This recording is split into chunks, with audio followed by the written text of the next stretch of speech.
नमस्कार, मैं धर्मेंद्र कुमार प्रगति क्लासेस के YouTube चैनल में सभी का बहुत बहुत स्वागत। बात करेंगे प्रगति परीक्षा सफलता सरलता से पटवारी टेस्ट सीरीज क्रमांक 19। इसमें काफी महत्वपूर्ण प्रश्न लिए गए हैं जो कि भारतीय संविधान से संबंधित हैं।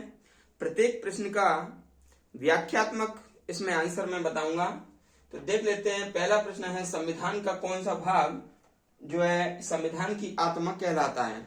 ठीक है, तो डॉक्टर बी आर अम्बेडकर के अनुसार, डॉक्टर वी आर अम्बेडकर के अनुसार अनुच्छेद जो 32 है उसे संविधान की आत्मा कहा गया है। अनुच्छेद 32 के लिए संविधान की आत्मा कहा गया है और अनुच्छेद 32 के अनुसार संविधान की आत्मा तो है, लेकिन डॉक्टर सुभाष कश्यप के अनुसार, डॉक्टर सुभाष कश्यप के अनुसार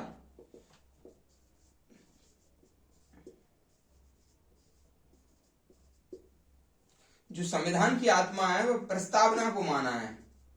प्रस्तावना, तो प्रस्तावना या उद्देशिका को डॉक्टर सुभाष कश्यप ने क्या माना है? संविधान की आत्मा कहा है। ठीक है, फिर इसके थोड़े ही आगे जाते हैं कि जो संविधान का मैग्ना कार्टा, संविधान का मैग्ना कार्टा भाग तीन यानी कि मूल अधिकार को कहते हैं। मूल अधिकार को कहा जाता है। ठीक है, और संविधान का आदर्श, संविधान का आदर्श राज्य के नीति निर्देशक तत्व यानी कि डीपीएसपी को कहा जाता है। ठीक है, तो आप समझ गए होंगे ये एक प्रश्न में कितने आंसर छिपे हुए हैं। संविधान का कौन सा भाग संविधान की आत्मा कहलाता है? तो अनुच्छेद 32 को संविधान की आत्मा कहते हैं डॉक्टर बी आर अम्बेडकर के हिसाब से। सुभाष कश्यप ने प्रस्तावना को संविधान की आत्मा कहा है और संविधान का मैग्ना कार्टा, संविधान का मैग्ना कार्टा भाग 3 यानी कि मूल अधिकार को कहा जाता है और संविधान का आदर्श डीपीएसपी यानी कि राज्य के नीति निर्देशक तत्व को कहा जाता है। ठीक है, पहला प्रश्न कंप्लीट हुआ। देख लेते हैं दूसरा प्रश्न। तो दूसरा प्रश्न है हमारा,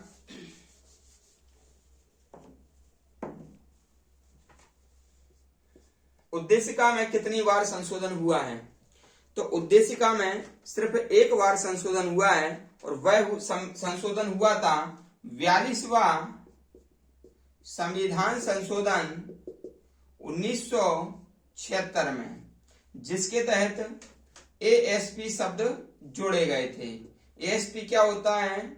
यानी कि अखंडता, समाजवादी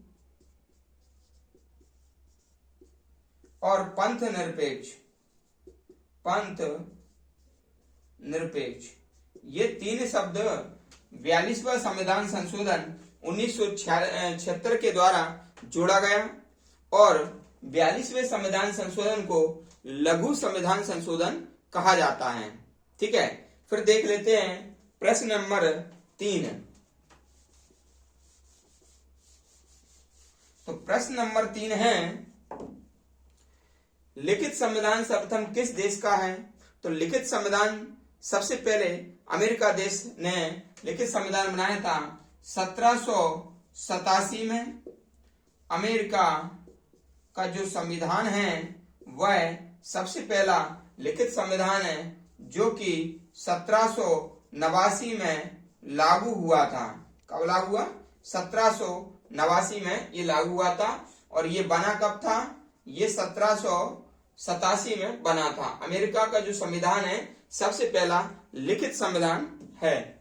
ठीक है, इसी के साथ मैं आपको बता देता हूं प्रश्न नंबर ये 3 में ही मैं आपको बता देता हूं, अगर लिखित संविधान आए, लिखित संविधान यदि आए तो लगाना है यूएसए या संयुक्त राज्य अमेरिका।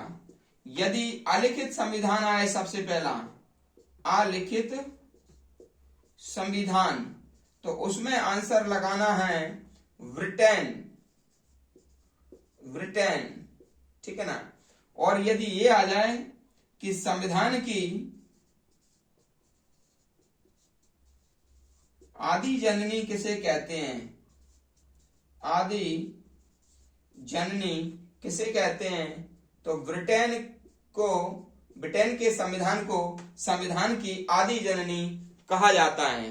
ठीक है, ये 3 अलग अलग प्रश्न हैं, याद कर लेना। अगला प्रश्न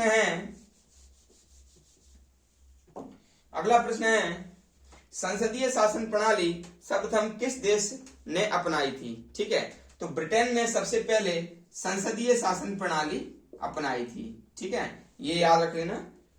फिर अगला प्रश्न है अध्यक्षात्मक शासन सर्वप्रथम किस देश में लागू हुआ था। तो अध्यक्षात्मक या शासन अध्यक्ष या राष्ट्राध्यक्ष,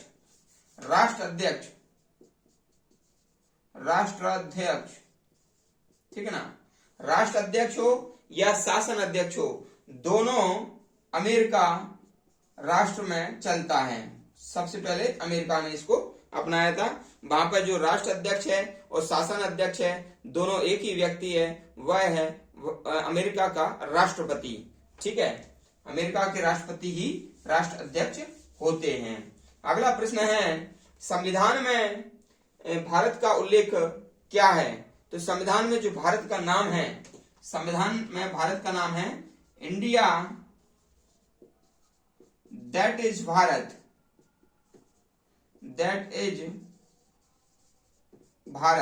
यानी कि इंडिया दैट इज भारत, ये भारत का संवैधानिक नाम है। ठीक है, याद रख लेना। अगला प्रश्न है भारत एक धर्मनिरपेक्ष राष्ट्र है, तो क्या अर्थ है धर्मनिरपेक्ष का।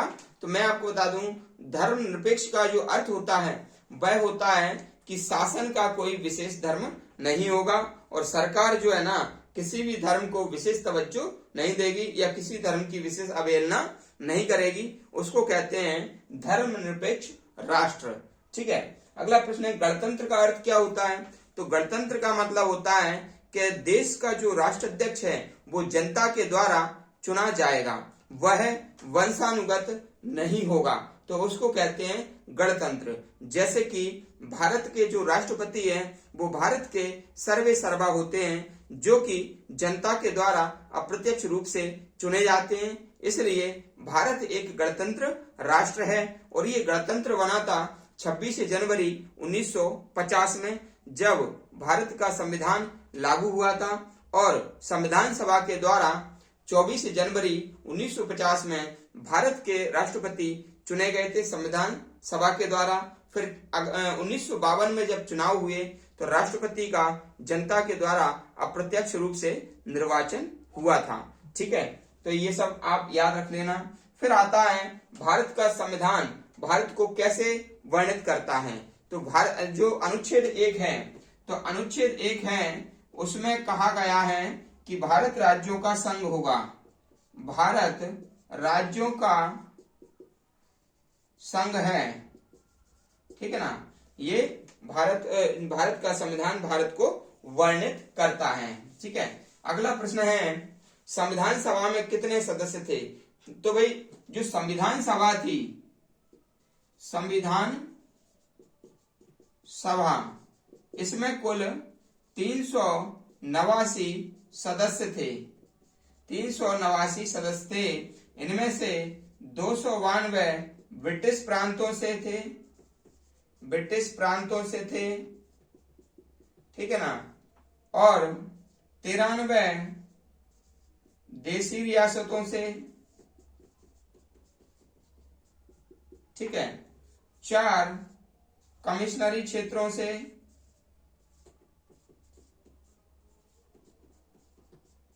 ठीक है। तो इस प्रकार से ये 389 सदस्य संविधान सभा में थे, याद रख लेना। 292, 93, 4, ठीक है, इस प्रकार से ये 389 कुल सदस्य थे।